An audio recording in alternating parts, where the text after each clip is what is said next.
Yay Media Group.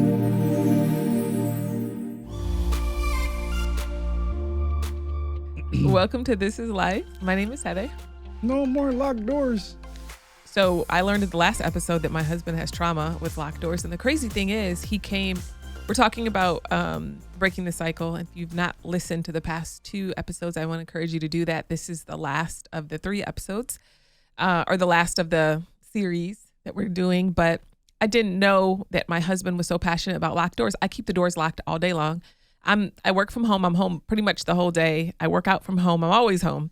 And I keep the doors locked all the time. And I'm in this group chat, and they always talk about people be breaking in their houses like in broad daylight. So obviously I'm keeping every door locked. So the other day my husband came in and was like, why is the door always locked? And he's like, I want to break the door down or something, he said. I was like, wait, what? And in that moment, I should have asked you, like, what happened in your childhood with locked doors. So thank you for sharing that, baby. I'll make sure I get alerts when you get home. I'll make sure the door is unlocked when you get home. We need to get something that's like, I can use a fingerprint. I tried. Trust me, I tried 4 different times. You can take over that project if you want. I'm good. Okay.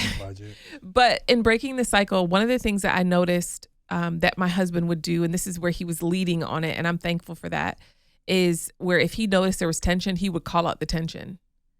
He'd be like, what's wrong? Your energy shifted. Your energy changed. What's going on? Yeah. But can I say something to that? Yeah, baby.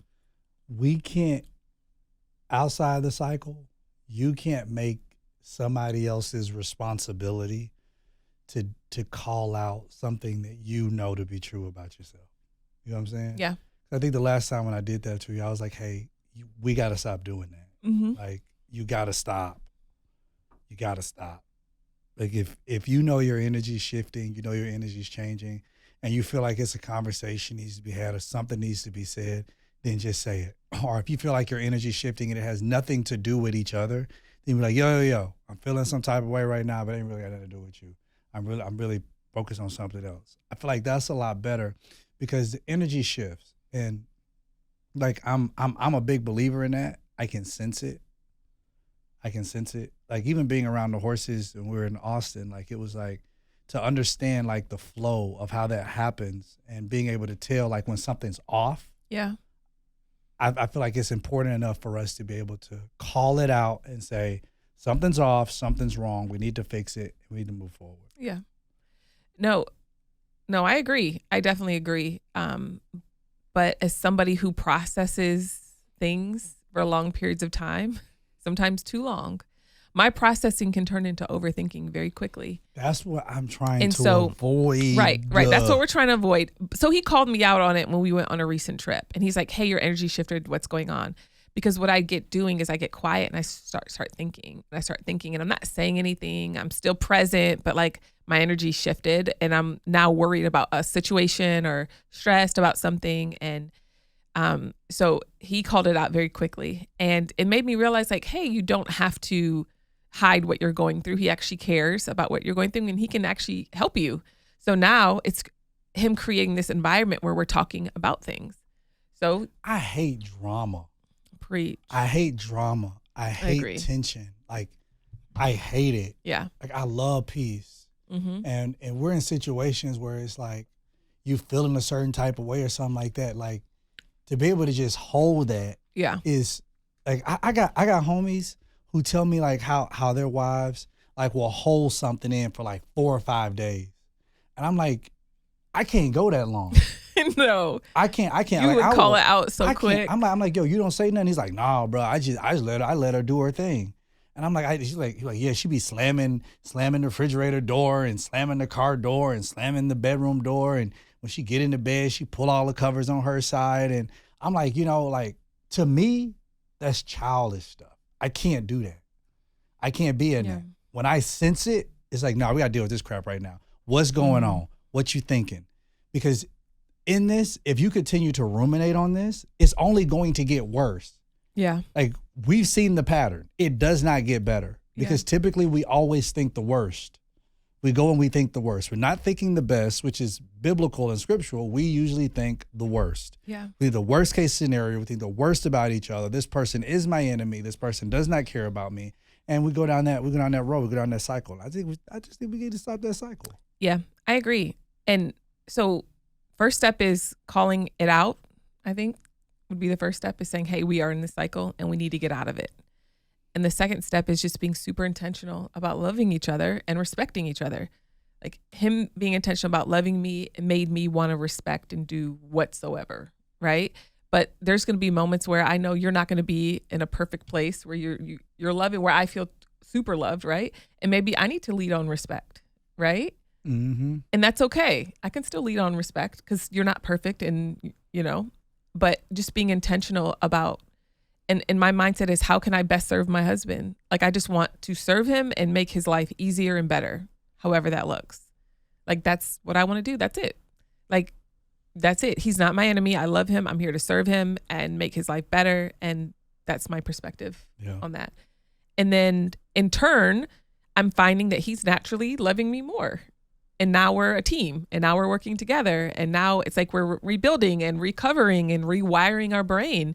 And we're showing up every day. And when we have hard conversations, because again, it won't go away.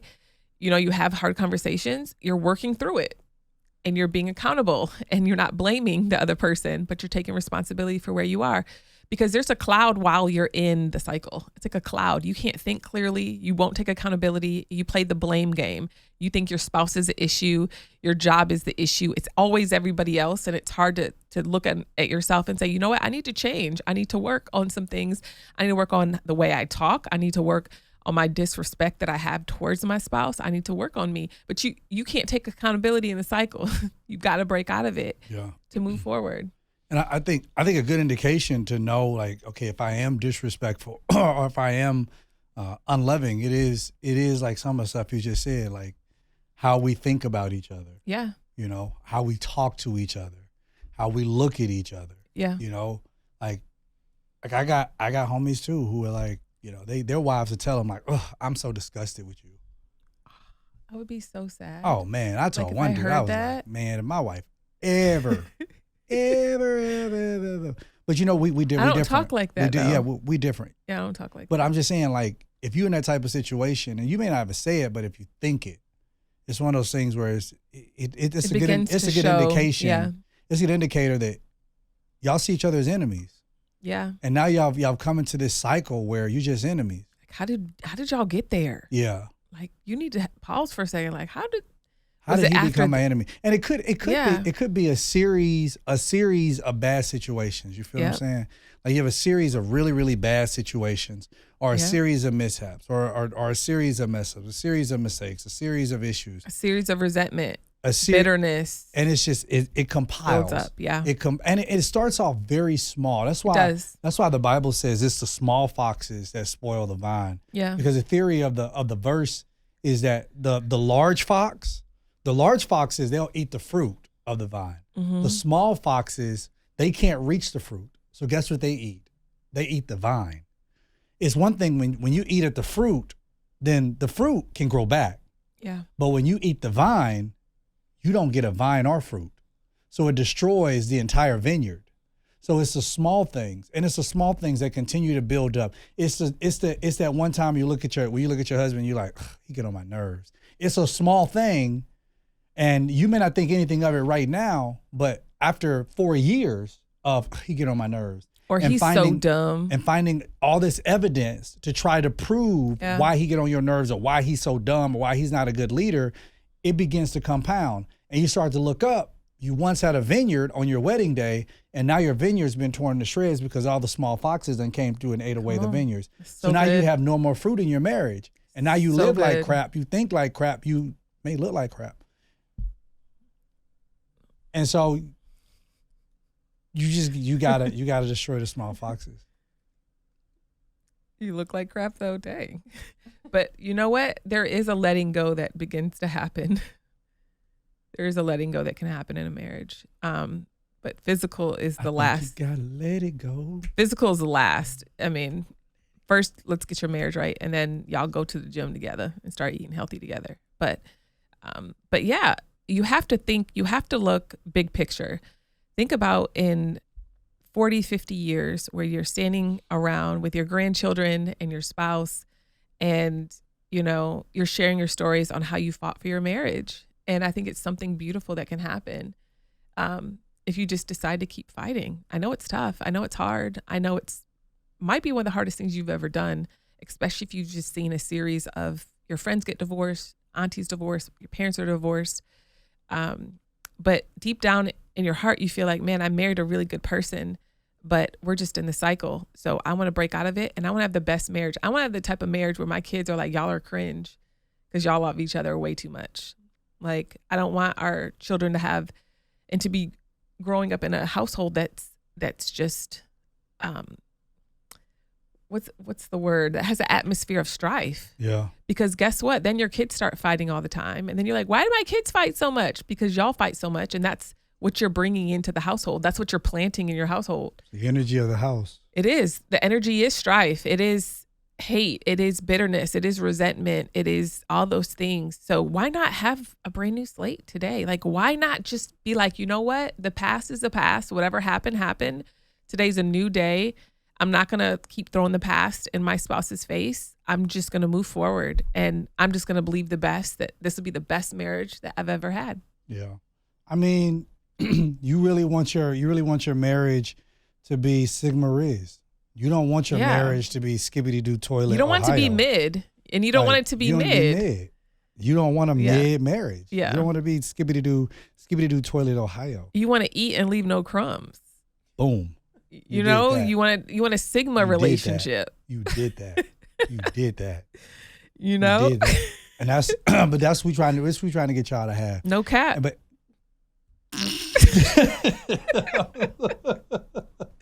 oh my gosh.